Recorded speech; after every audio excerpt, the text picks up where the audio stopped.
Hi, I'm Daniel Landstandig, and this is Innovation 19.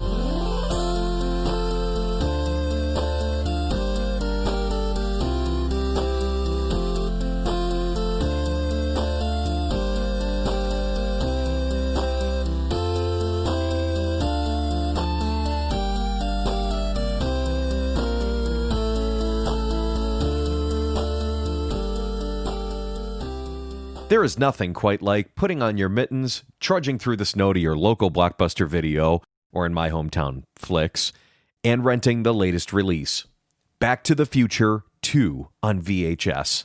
The whole thing is my fault. If I hadn't bought that damn book, none of this would have ever happened. Oh, that's all in the past. You mean the future? Whatever! Sadly, those days are long gone, but we live in a much more exciting future now. In fact, we're beyond the imagined future of Back to the Future 2, where they only contemplated what life would have been like up to 2015.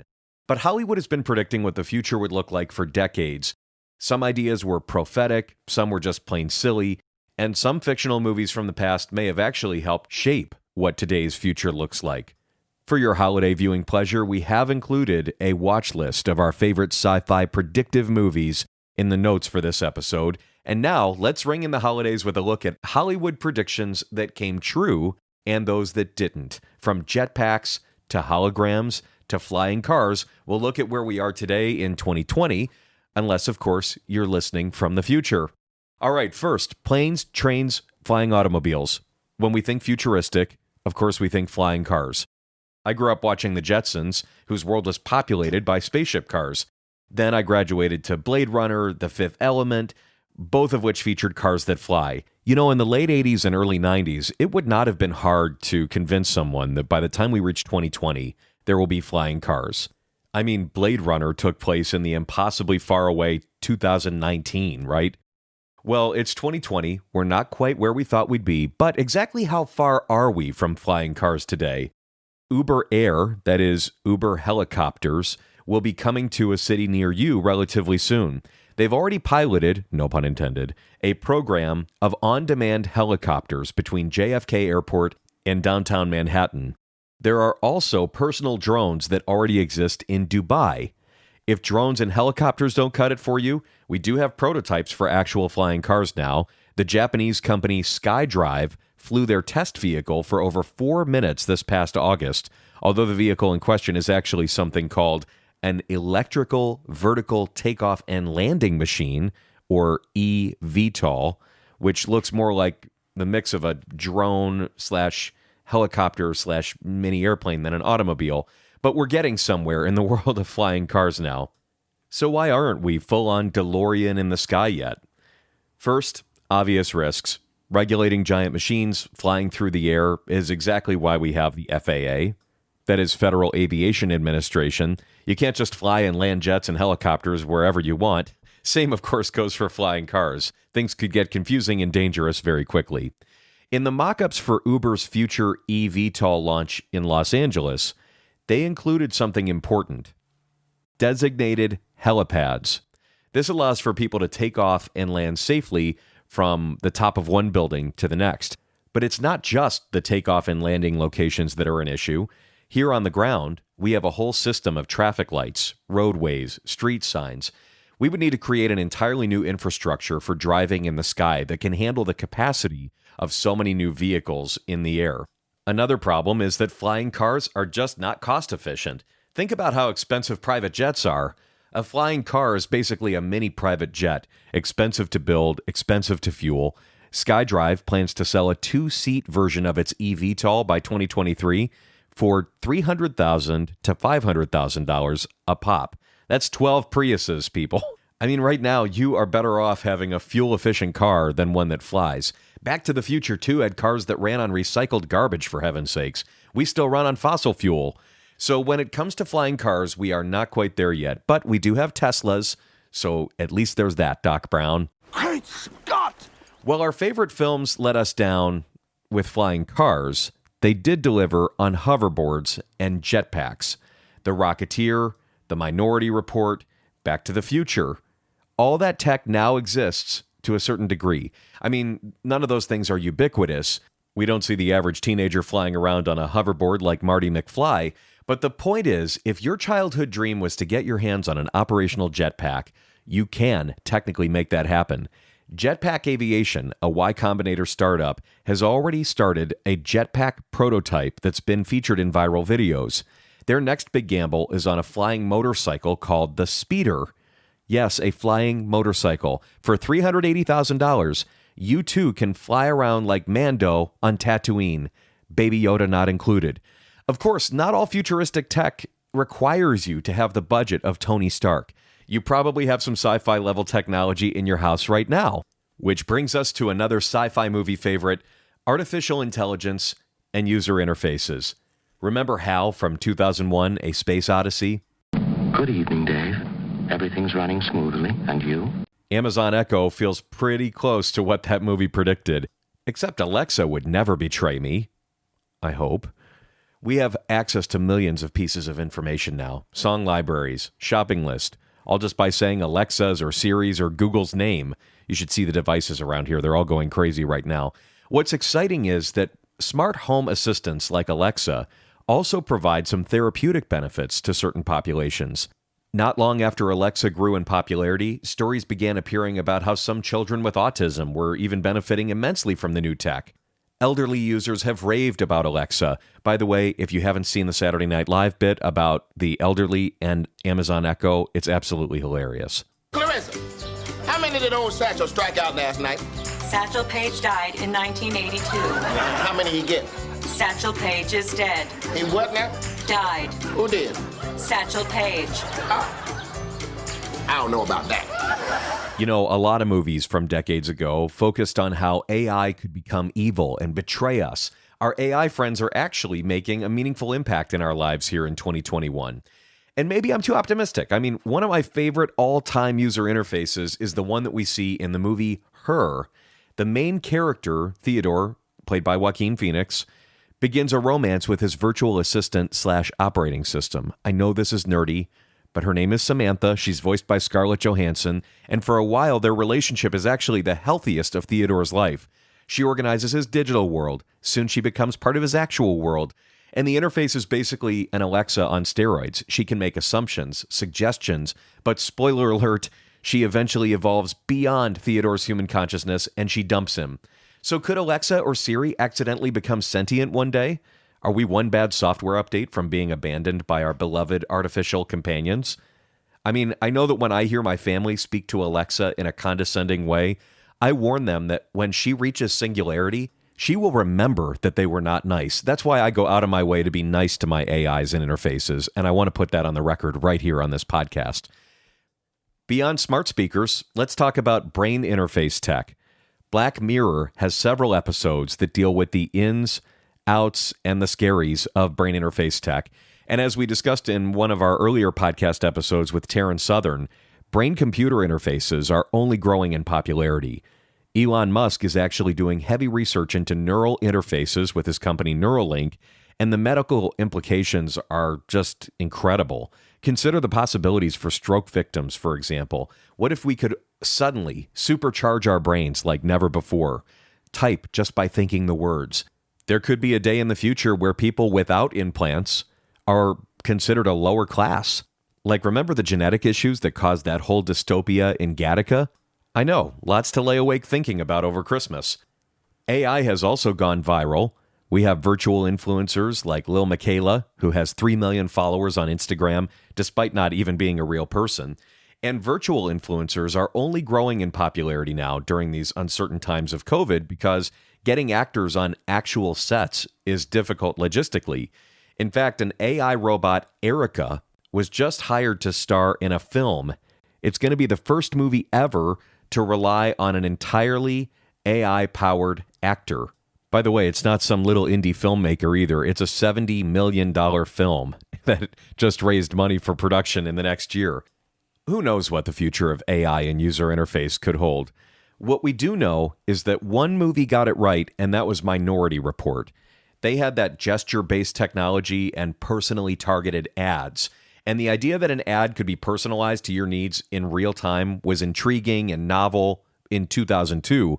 But now, almost 20 years later, it's like a mundane, everyday part of our lives. You can't do anything on the internet without a targeted ad finding its way to you. And your boring old iPad runs on gesture-based interfacing that would have been a marvel to anyone who didn't grow up with a Nintendo Wii. If you've made it this far into the podcast, you're definitely into how Hollywood has predicted the future. So I'll share this with you. Speaking of iPads, did you know that 2001: A Space Odyssey was actually used as evidence in a lawsuit between Samsung and Apple? Apple sued Samsung, claiming that the Samsung Galaxy tablet was infringing on Apple's design patents. But Samsung presented footage from Stanley Kubrick's 1960s film, The Space Odyssey, that pointed to a scene where astronauts use these flat computers and they look a lot like the tablets of today. And in the movie, Kubrick called it the news pad. Life imitating art? I don't know. But after battling it out for 7 years and reaching the Supreme Court, the companies actually settled that lawsuit, and probably because the way tablets and screens function nowadays are less of an Apple thing and more of a general existing on the planet in the modern age kind of thing. Or maybe they realized Kubrick had the idea before either of them. Who knows for sure? But back to AI. AI has not disappointed as far as past predictions go. But what about other sci-fi movie tech? Holograms, robots, gadgets. Let's start with holograms. When the world sat in the movie theater and watched Leia pop up as a little hologram from R2-D2's internal computer in the 70s, everyone assumed the future would be holograms all the time. It seemed like the most futuristic thing ever.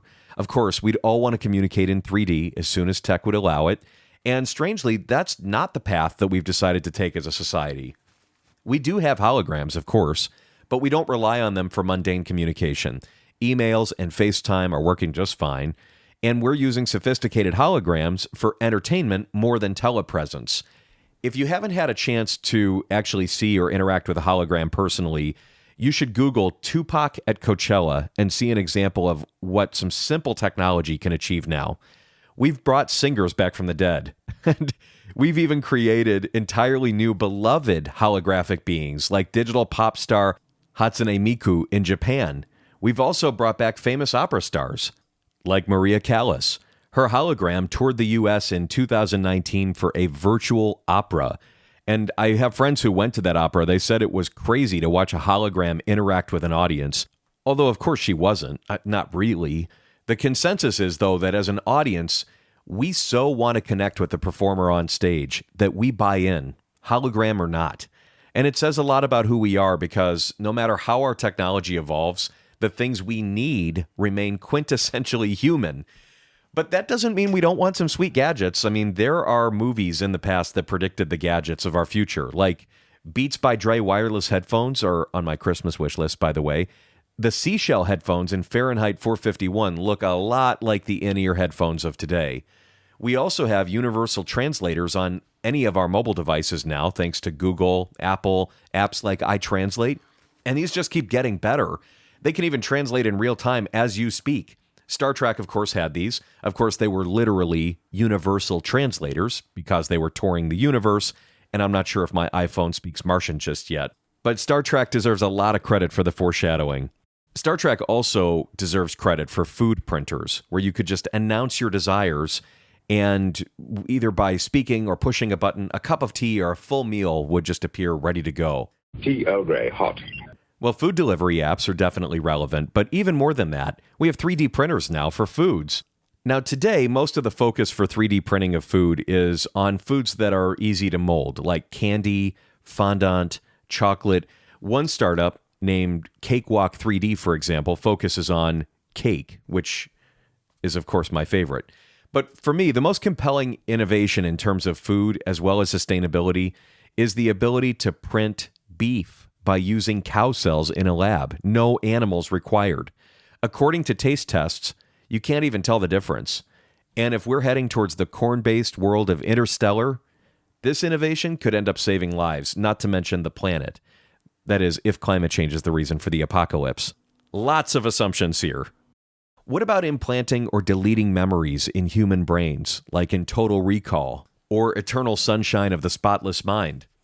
Well, we can isolate certain neurons at the level of memory, and we can delete them. But the tech is not very sophisticated yet. Memory's super complicated. It's multifaceted. If the brain is our hardware, memory is more like a software, but the movies sure made it look simple. So what else has Hollywood predicted about our future? Well, they've predicted the end of the world in about 1,000 different ways. They've said that it could come as a result of a classic sci-fi robot takeover like Terminator, where Arnold Schwarzenegger is a murderous android. Ex Machina had the robot Ava with the collective Internet of Things in her cortex that helped to outsmart the founder of the technology. In today's world, it seems like we're surrounded with worker bots or really cute little robots or Roombas rather than nefarious androids. Amazon already uses a lot of robotics in their warehouses. They plan to launch a fleet of delivery drones in the coming years. And also in the adorable robot arena, Paro is a therapeutic seal robot used in nursing homes, which helps ease the symptoms of dementia and Alzheimer's in the elderly population. There's an entire robot-run hotel in Japan, which I don't know, that might be less about novelty and more about foreshadowing the increasing reliance on non-human workers in our future, even in the people-focused hospitality industry. On the Android end of the spectrum, we have Sophia, a talking head. She is a little creepy, but she is the most sophisticated AI ever created. She travels the world, and her intelligence continues to grow. She can even tell jokes now. I'd also like to mention the four-legged Spot from Boston Dynamics. It has a price tag of $75,000. It can jump over 4 feet, do backflips, and run at 10 miles per hour, like a robot dog. Fun fact, Black Mirror predicted robots that look suspiciously like Spot. They also took over the planet in that episode, so FYI, that could happen. But in case they ever listen to this podcast or scan it in some way, I think they're pretty cool. So for now, it seems like the dystopian future of our favorite sci-fi movies is just fiction. One thing for sure, though, that deserves all of our consideration is that study after study has shown that imagination plays a huge part in predicting later outcomes. Imagination is that first creative step of innovation. There are countless examples of inventions that first showed themselves in film and then years later showed up in our real world. And film and TV creators have to keep predicting the future. It gives us something to aspire to. If we want a better future, we have to collectively imagine it and shape it together. And with that, I wish you a very happy new year, and I'm off to go watch Blade Runner, followed by Blade Runner 2049, and then I say we check back in about 20 years and see how those predictions worked out. Thank you for listening to Innovation 19. Like many other podcasters, we're using Post by Futuri to create, publish, and optimize this episode. Learn more about why some of the world's top brands rely on Post to power their podcasts at futurimedia.com. I'm Daniel Lane Standig, and I look forward to bringing you our next episode of Innovation 19.